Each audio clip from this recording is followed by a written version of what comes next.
এগুলো হচ্ছে অ্যালকেন গ্রুপের সদস্য, অর্থাৎ হাইড্রোকার্বনের মধ্যে দুইটা গ্রুপ আছে, তিনটা গ্রুপ, একটা হচ্ছে অ্যালকেন, অ্যালকিন এবং অ্যালকাইন। প্রথমে হচ্ছে যে কি অ্যালকেন গ্রুপ। অ্যালকেন গ্রুপের মধ্যে প্রতিটি কার্বনের সাথে কয়টা করে হাইড্রোজেন পরমাণু যুক্ত থাকবে সেগুলো হচ্ছে অ্যালকেন গ্রুপ। যেমন অ্যালকেন গ্রুপের মধ্যে কার্বন পরমাণু সমূহ পরস্পর একক বন্ধনে যুক্ত থাকবে। যেমন এখানে কার্বন, এই যে দুইটা কার্বন একক বন্ধন দিয়ে যুক্ত আছে। যেমন এখানে তিনটা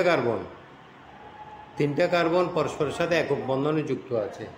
যেমন এখানে চারটা কার্বন, প্রত্যেকটার সাথে একক বন্ধনে যুক্ত আছে। এই কার্বন কার্বন একক বন্ধনে, কার্বন কার্বন একক বন্ধনে, কার্বন কার্বন একক বন্ধনে এইভাবে যুক্ত আছে।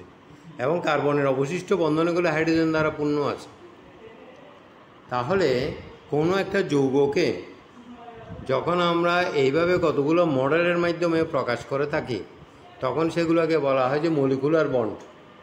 হ্যাঁ, অর্থাৎ গাঠনিক সংকেতটাকে মলিকুলার বন্ডের মাধ্যমে প্রকাশ করার প্রক্রিয়াটাই হচ্ছে যে কি গাঠনিক সংকেত। গাঠনিক সংকেতগুলো আমরা খাতার মধ্যে লিখে থাকি। যেমন প্রথম অধ্যায়ে আমি গাঠনিক সংকেত সম্পর্কে অনেক আলোচনা করেছি।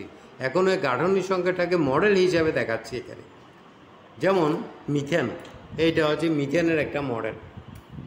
মিথেনের পরমাণুতে, মিথেনের এক অণুতে থাকে কি একটা কার্বন আর চারটা হাইড্রোজেন। এই কালোটা হচ্ছে কার্বন আর সাদাগুলো হচ্ছে যে হাইড্রোজেন। হ্যাঁ, মিথেনের পরের সদস্য হচ্ছে ইথেন। ইথেনের মধ্যে থাকবে যে দুইটা কার্বন, এই যে এদিকে একটা কার্বন এদিকে একটা কার্বন, দুইটা কার্বন একক বন্ধনে যুক্ত থাকবে। আবার প্রত্যেকটা কার্বনের সাথে তিনটা করে হাইড্রোজেন থাকবে। এটা হচ্ছে ইথেনের গাঠনিক সংকেত। এরপর আসছে যে কি প্রোপেন। প্রোপেনের মধ্যে থাকবে যে তিনটা হাইড্রোজেন, তিনটা কার্বন। এই যে প্রোপেন, এই কার্বন কয়টা, কালোগুলা কার্বন, একটা দুইটা তিনটা কার্বন। হ্যাঁ, আর এখানে হাইড্রোজেন থাকবে যে কয়টা, তিনের ডবল হচ্ছে ছয়, ছয়ের সাথে আরও দুইটা বেশি থাকবে, মানে আটটা। এই প্রথম কার্বনের সাথে তিনটা, শেষ কার্বনের সাথে তিনটা, আর মাঝখানে কার্বনের সাথে দুইটা, মোট কয়টা, আটটা। তাহলে মিথেন, ইথেন, প্রোপেন। প্রোপেনের গাঠনিক সংকেত হচ্ছে এরকম। এরপর প্রোপেনের পরে আসতেছে কি বিউটেন। বিউটেনের মধ্যে থাকবে যে, বিউটেনের মধ্যে কার্বন থাকবে যে চারটা, একটা দুইটা চারটা কার্বন থাকবে এখানে।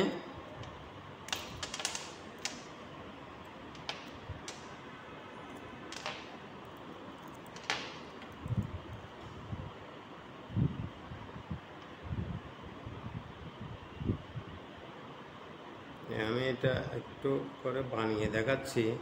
চারটা কার্বন,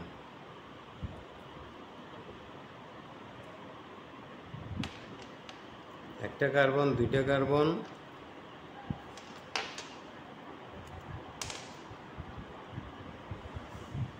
এই যে এদিকে থাকবে যে, তাহলে কার্বন হচ্ছে কয়টা, একটা দুইটা তিনটা, আর এখানে থাকবে যে একটা, চারটা কার্বন।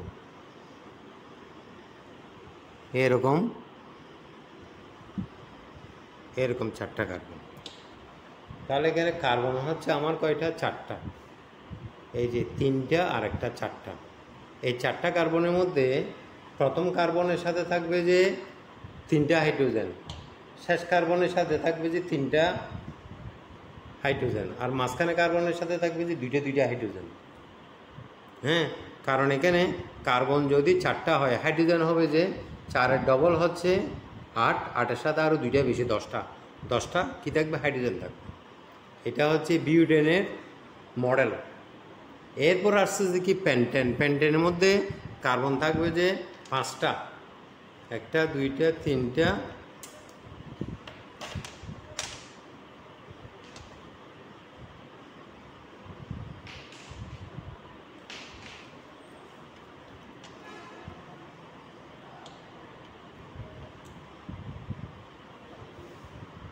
এরকম 5টা আমি এটা বানিয়ে দেখাচ্ছি।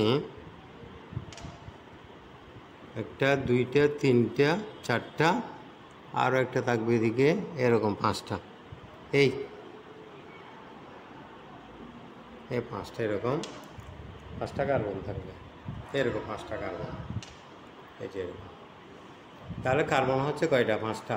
1টা 2টা 3টা 4টা 5টা।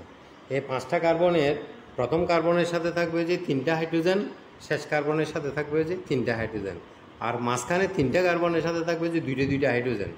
কারণ এখানে কার্বনের সংখ্যা হবে যে মোট কয়টা? 12টা। হাইড্রোজেনের সংখ্যা হবে যে মোট 12টা। তাহলে কার্বন যেহেতু 5টা, 5-এর ডবল হচ্ছে কত? 10, তার সাথে আরও 2টা বেশি, 12টা থাকবে যে হাইড্রোজেন। তাহলে এটা হচ্ছে যে পেন্টেনের গাঠনিক সংকেত। এটা হচ্ছে পেন্টেনের গাঠনিক সংকেত। সবগুলো একসাথে বানানো যায় না, একটা ভেঙে আরেকটা বানাতে হয় এখানে। কারণ এখানে কার্বনের এবং হাইড্রোজেনের যে মডেল সেগুলো নির্দিষ্ট করে দেওয়া আছে এখানে, মানে অতিরিক্ত পরিমাণে থাকে না আর কি, যে সবগুলো একসাথে বানাবে। সেই জন্য একটা ভেঙে আরেকটা বানাতে হয়। তাহলে এটা হচ্ছে সবচেয়ে বড় পেন্টেন। পেন্টেনের পরেও আসতেছে কি? হেক্সেন। হেক্সেনের মধ্যে থাকবে যে 6টা। হেক্সেনের মধ্যে থাকবে 6টা গাঠনিক থাকবে, 6টা হেক্সেনের মধ্যে।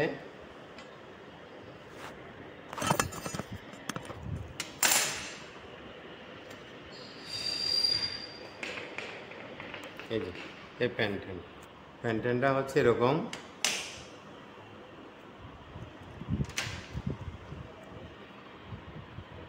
একদম স্পষ্ট করে বোঝা যাচ্ছে এখন পেন্টেনটাকে। পেন্টেনের পরে আসবে যে হেক্সেন। হেক্সেনের মধ্যে করতে হবে কি?